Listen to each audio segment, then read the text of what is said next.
اور آج جو ہمارا سبق ہے وہ نون سے لے کر یا تک ہے.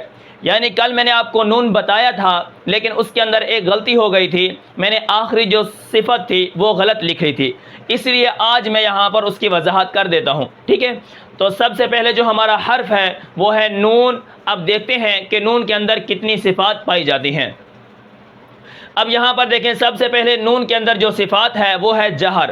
جہر کا معنی ہوتا ہے بلندی کے. ٹھیک ہے، یعنی نون کی آواز بلند ہوتی ہے، سننے میں سنائی دیتی ہے. الحمدللہ رب العالمین الرحمن الرحیم مالک یوم الدین. ٹھیک ہے، انعمت علیہم. نون کی آواز کیا ہوتی ہے؟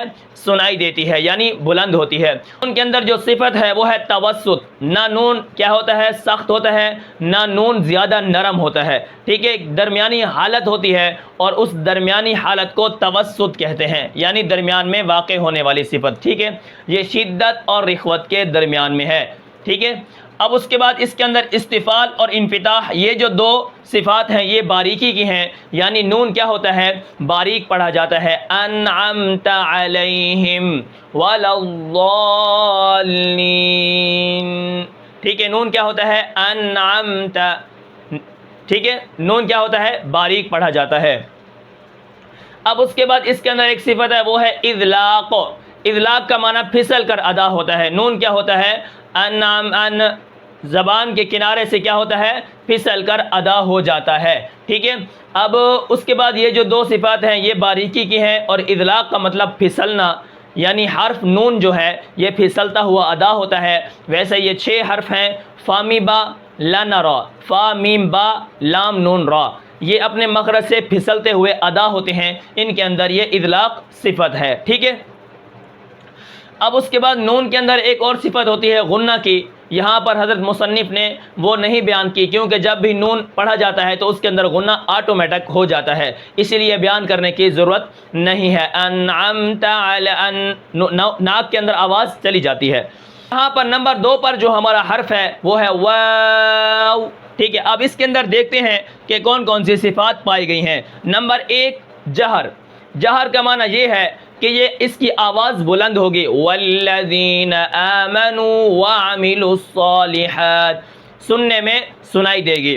اس کے بعد اس کے اندر ایک اور صفت ہے وہ ہے رخوت، یعنی واو کیا ہوتا ہے؟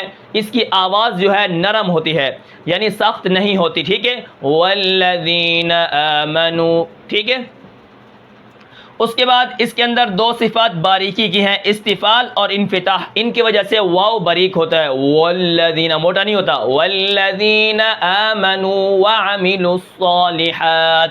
ٹھیک ہے، اس کے بعد اس کے اندر اسمات ہے.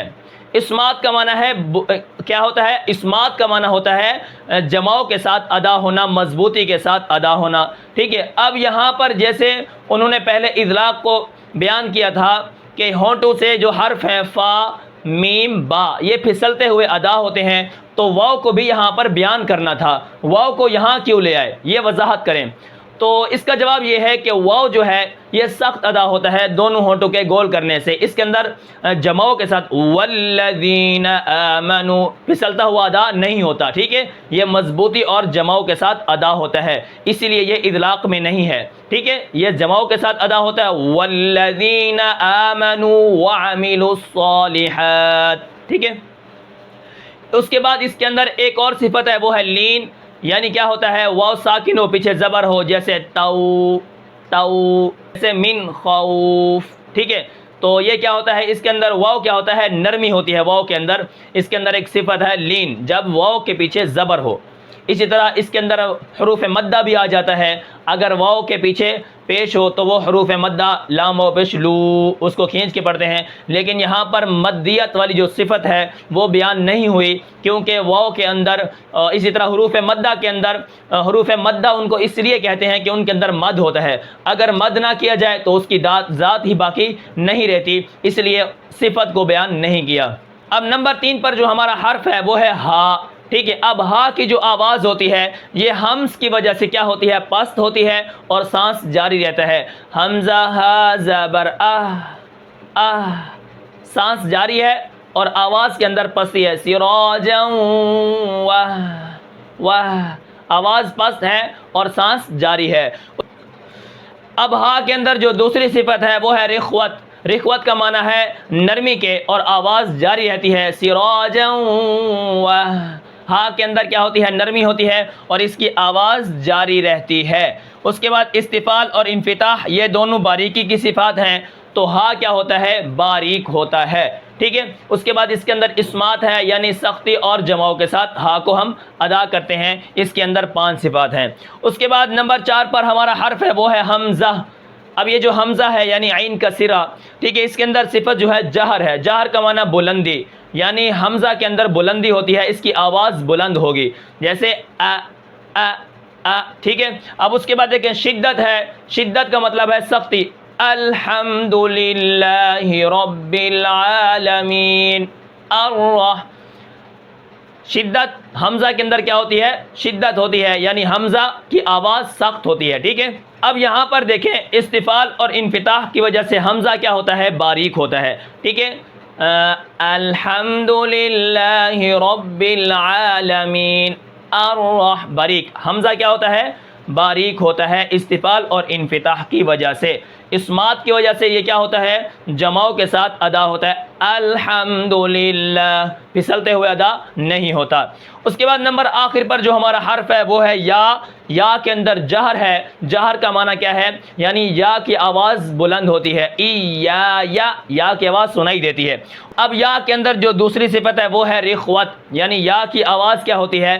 جاری رہتی ہے اور آواز نرم ہوتی ہے، ٹھیک ہے۔ اس کے بعد دیکھیں استفال اور انفتاح، یعنی یا کیا ہوتی ہے؟